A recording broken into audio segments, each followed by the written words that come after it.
Pois então, né? Falando sobre isso, retorno à vida corporal. A gente vai refletir sobre as faculdades morais e intelectuais do espírito. Se isso é se as faculdades morais e intelectuais, ou seja, a forma de agirmos diante das situações, é uma aquisição espiritual, faz parte do corpo físico, como é que isso funciona, né? Como é que essa questão é desenvolvida. E aí vamos refletir à luz da doutrina espírita sobre esse tema. Vamos começar com a questão 361. De onde vêm para o homem as suas qualidades morais, boas ou más?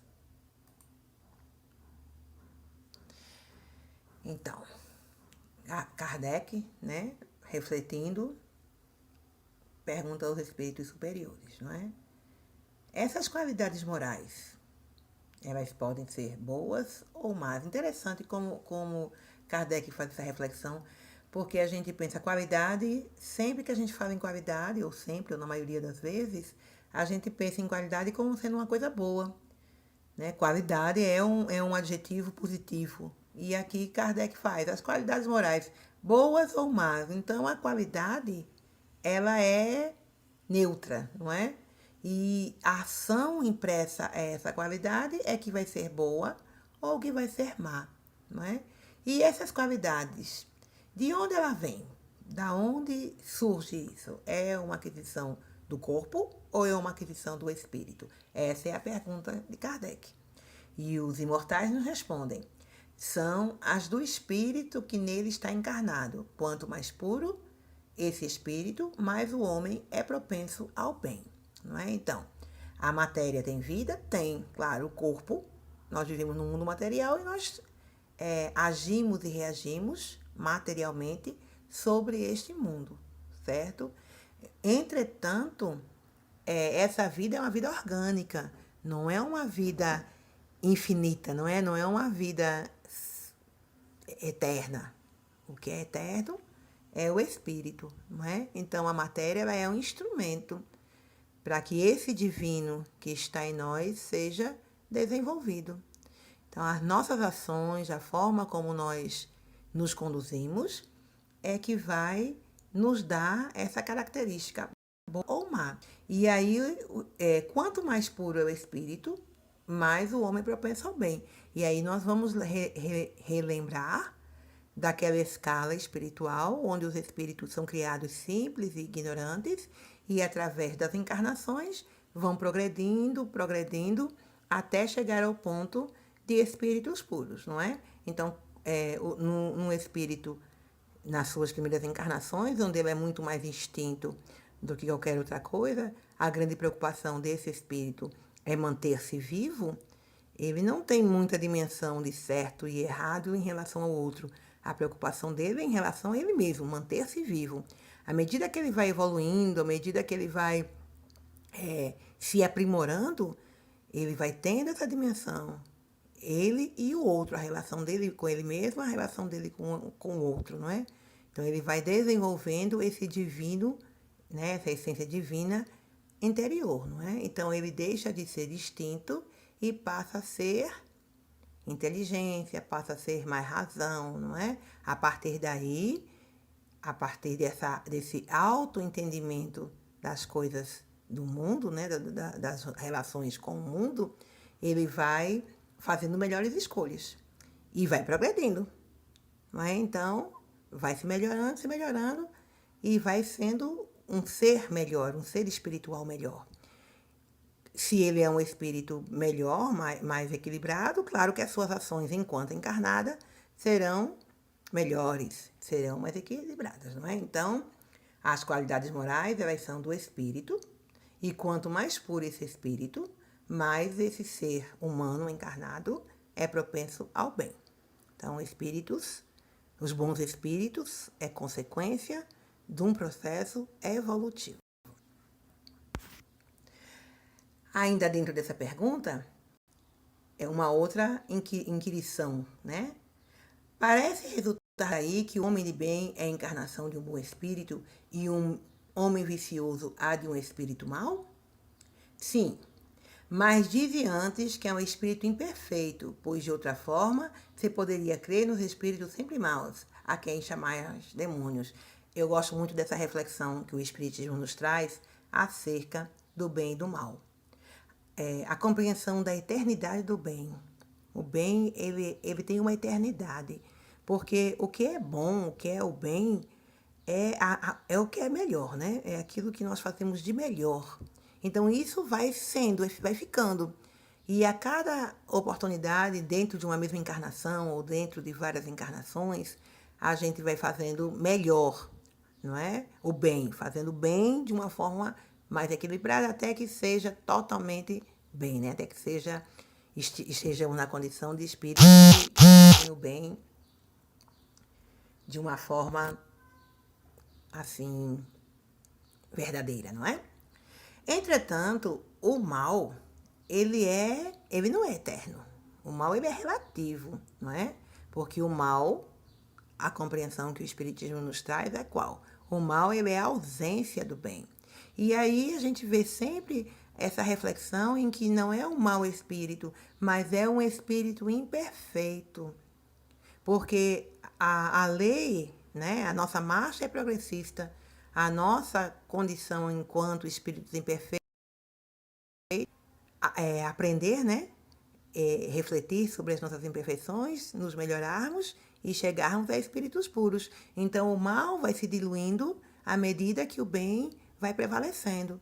Então, não é dizer que a encarnação de um bom espírito, né? Um homem de bem é a encarnação de um bom espírito e um homem vicioso, ou seja, um homem que comete muitos erros, né? Muitos equívocos, é de mau espírito. Não. É a encarnação de um espírito imperfeito. Não é? Então, quando a gente inclusive, essa reflexão vai nos trazer esse entendimento do nosso exercício do bem. Porque quando a gente observa uma atitude que é incoerente com os ensinamentos do mestre em nós mesmos ou no outro, a nossa condição não é nem de criticar, nem de juízes, não é? Mas de observação e aprendizado. Né? Se eu observo em mim, eu preciso refletir porque eu tomei aquela ação e qual é o caminho que eu vou tomar para que a minha ação diante dessa situação seja melhor, seja mais coerente com os ensinamentos. E se eu vejo no outro, vai despertar em mim a indulgência, a tolerância, porque eu compreendo que ali ainda naquele ser humano encarnado, está ali um espírito imperfeito buscando também o seu caminho de perfeição, não é? Porque demônios é uma incompreensão em outros tempos dessa evolução, dessa escala espírita, dessa escala espiritual de evolução dos espíritos, não é? Então, hoje a gente sabe que nós espíritos evoluímos e que existe uma escala e que a nossa evolução ela é moral, não é? Ela é moral e ela é intelectual, lógico. Mas a nossa condição moral é quem impulsiona a nossa elevação diante do progresso espiritual, não é? O conhecimento intelectual, porque precisamos conhecer para podermos saber o que fazer, não é? Então, a instrução é necessária para que as escolhas sejam pautadas dentro dos ensinamentos evangélicos. Mas a prática evangélica é quem vai nos impulsionar para esse mundo de perfeição, ok? Continuando, na questão 362, Kardec pergunta: qual é o caráter dos indivíduos em que se encarnam os espíritos brejeiros e levianos? Né? Então, espíritos levianos, está lá na base da escala espírita, né? São aqueles espíritos zombeteiros, brincalhões, descomprometidos, pseudo-sábios, não é? Então, são aqueles espíritos que não estão ainda, que ainda não compreenderam a proposta divina da encarnação e estão levando a vida na brincadeira, não é? E os espíritos nos respondem, são estouvados, espertos e algumas vezes seres malfazejos, não é? Então, a gente sabe que a variedade nessa escala espírita é imensa, não é?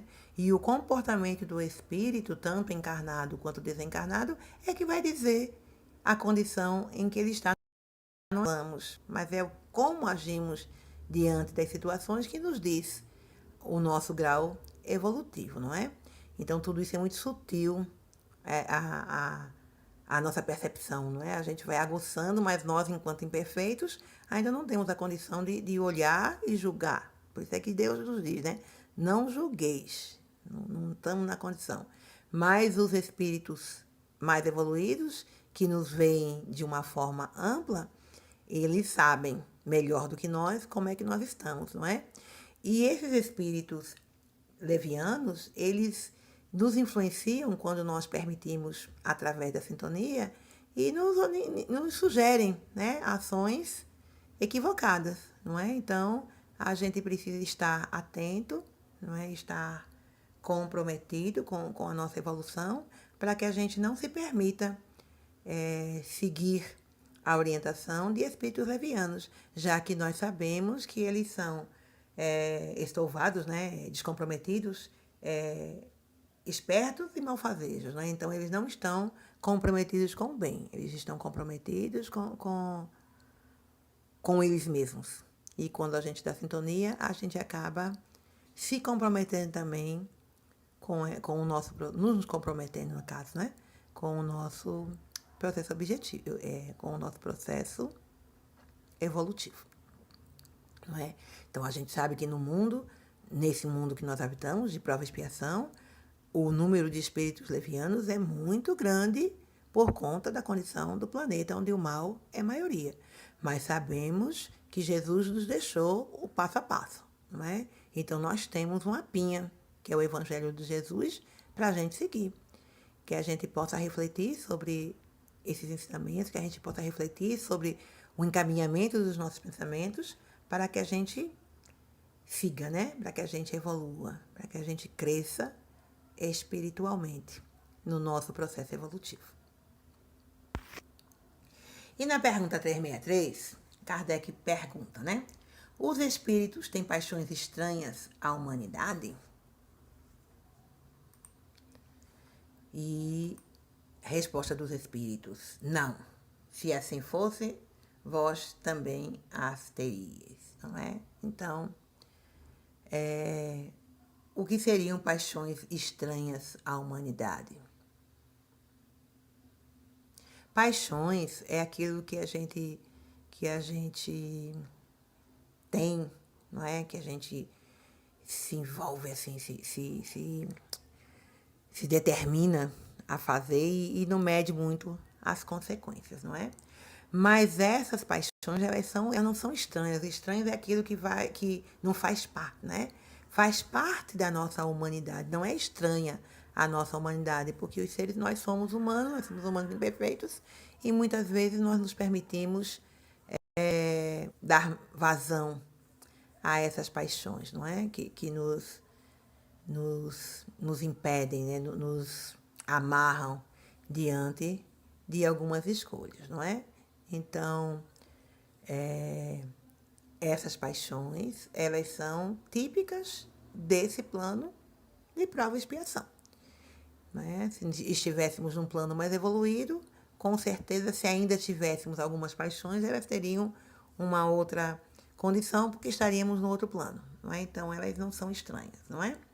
Entretanto, elas são paralisadoras, não é? Elas nos travam diante das nossas dificuldades, não é?